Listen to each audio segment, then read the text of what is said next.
so excited to be here. I just want to let you know, did you know that every handful of healthy soil holds more microbes than there are humans on Earth? Oh my God. It's true, Ryan. And I believe that our fiat system has really done horrible things to our food system. And so I wanted to come here to speak to you today from Boise, Idaho, to talk to you about how we can utilize Bitcoin and the technology that it holds to feasibly produce more food. And you might be a farmer, and you might be a gardener, and you might be any of these things, and you might just be a citizen that didn't own any land. And I want to talk to you on ways that we can make this better. But first I have to tell you, this is kind of funny. When I went to book my hotel for Farmington, I nearly booked it in Illinois. Yes, I would have been like, 120 miles to the north from St. Louis instead of to the south.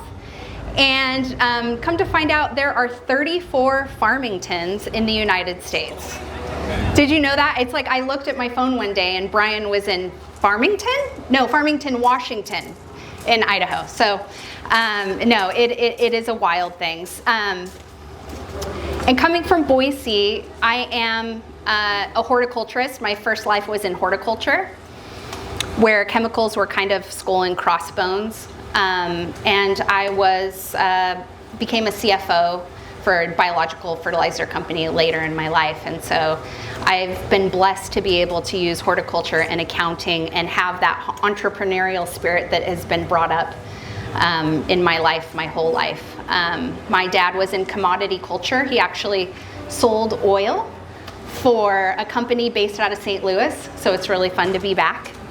And he bought silver when the Hunt brothers took over the silver market, and he told us stories. And I think it's fascinating that as an accountant, when I went into business school, I wish Heather was here to hear this because she will understand this education piece so greatly. Turns out when you're an accountant, they don't actually teach you about money. So I just want to say that's on purpose, and I get why. So I'm here to give you my testimony on what I have learned in this process, doing a deep dive and really turning into my roots and commodity culture. I also want to say thank you to all of you for having me. Farmington is so unique. I'm so ecstatic to be here. When I met Clayton in Las Vegas just a couple months ago, we just became super fast friends, and he told me everything that you all are doing here. And I am absolutely blown away. I am completely enamored by all of you because you understand what sound money is. You understand what family is. You understand that by having sound money and creating the culture that you want, utilizing Bitcoin, we are going to be able to continue on. And thank you. As a mother, I just want to say thank you to all of you. That really means a lot to me. So what opportunities do we have adopting the Bitcoin standard in Farmington? I want to dig in. That's my daughter said I needed to say that, around ideas around soil health, economic security, food security, and overall well-being. And I was trying to incorporate all of these ideas, and let me tell you, it was a struggle because there is a lot going on here, but I think it just goes to show when you put sound money in front of something, you can do so much more. And so when we talk about, there's been some words that have come up, and they definitely come up as the CFO of a fertilizer company, sustainable and regenerative, right? Those are two words that come up a lot. I will tell you, as an accountant, it hits home too, that at our home office, what the saying is how do you know if you're a farmer that's sustainable? Well, if you're still farming, you're sustainable. And if you're not still farming, you never were. And I think that is massively true when it speaks to accounting. But I will say farmers are, and growers and ranchers, I've gotten to meet more ranchers since I've been here than I've ever known. You all are so resourceful. I'm so grateful to know all of you because you are dedicated to the land, you're dedicated to people, and without you, none of this would be possible. It doesn't make sense to just stack sats and not buy productive assets. I wanted to give a shout out to JR for saying that. It is about buying productive assets. We can't just buy one thing and just sit on our hands. Along with sustainable and regenerative, I did want to touch on the fact that there's been a real pain point with our row crop growers that turn their crops every year. And if you farm in this area, who farms? Can you raise your hand? Okay. Who owns Bitcoin, by the way? Who bought Bitcoin today for their first time? Okay, so I'm speaking to experienced Bitcoiners. This is good.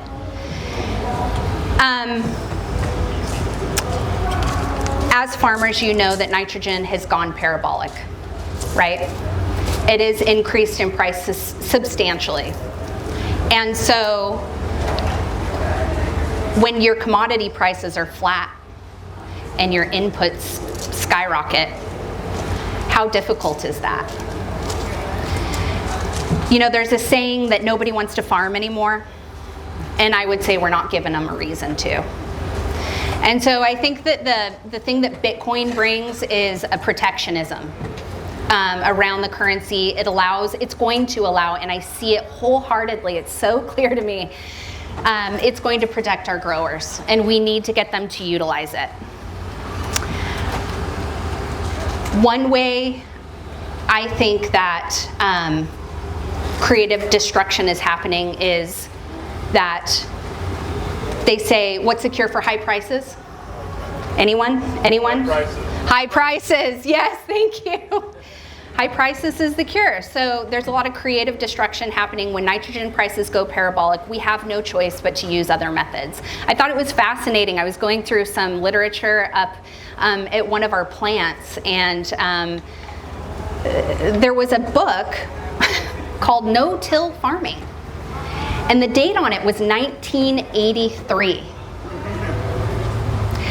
Sustainable and regenerative is nothing new. We've been doing it. Our farmers have been utilizing these methods. We just need to turn back into them. I also thought it was interesting, by the way, 1983, can anyone think of why that would be a popular idea to have no-till farming? What was happening in 1983? Early 80s, commodity prices. And energy prices were sky high. Remember Carter saying, oh my gosh, well, I'm sorry you're cold, put on a sweater. Right, so. The misery index was inflation times the interest rate. Yes. And the CPI has changed so drastically since the early 80s, hasn't it? And it's not reflecting things. So I want to hope, I think that in addition to Bitcoin and utilizing Bitcoin for farmers, looking at cover crops, looking at no-till, we already talked about that. The fertilizer that we sell, we are telling you, you don't need as much nitrogen. Forget it. Focus on the microbial activity in the soil. I feel wholeheartedly about that. I think a lot of Bitcoiners intuitively understand that. It's like the raw milk idea, right? That we're feeding our bodies, we're feeding our soil. And so what a lot of people are seeing is that you don't need as much nitrogen when there's microbial activity. And you don't need to fertilize as often. And maybe you don't need to drive that tractor over the ground as many times, and you don't need to burn that fuel, and you don't need to add compaction. And so they're very basic things, and I think farmers are going to start turning back into that. I know it. They've been, I don't want to call out any synthetic fertilizer salesman, so I'm going to just skip past that. But I think that we don't have problems, we only have opportunities. I also want to touch on adopting a Bitcoin standard and what that means for economic security through food security. So we're talking scale farmers, but there's a lot of people that have small plots of land. I will tell you, if you don't even own any land, I would encourage anybody here to start community gardening, and perhaps look for land that is in a city ordinance. Maybe some of the city parks and rec have something available to you where you could start a co-op. So I can tell you in Boise, Idaho, what we're doing. It has been such a blessing in my life and a lot of other people's. There's a group of us that start seeding in February in our personal greenhouses. We get those seeds, we take them out to these plots of land with the city. We have 33 families strong that are growing with this co-op. And the produce that they do not use, they are giving to the Idaho Food Bank. And last year we gave 5,000 pounds of produce to the Idaho Food Bank. Thank you. Yeah, thank you.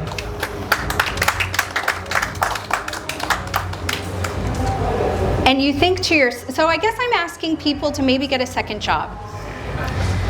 But instead of working for currency units, actually work for food.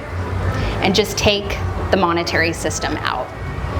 Food is the number one thing that becomes an issue in hyperinflation. And I think that's something that people can really be positive about and add impact to. I would also like to tell you, as I was looking at research for this speech, Missourians faced 14% of Missourians faced food insecurity. When they started growing their own food, they did a study, and people were eating 4 times more fresh vegetables and were saving about $80 to $160 a month when they were growing their own food. For those in the Bitcoin standard, that's 135,000 Satoshis. A little louder for those in the back.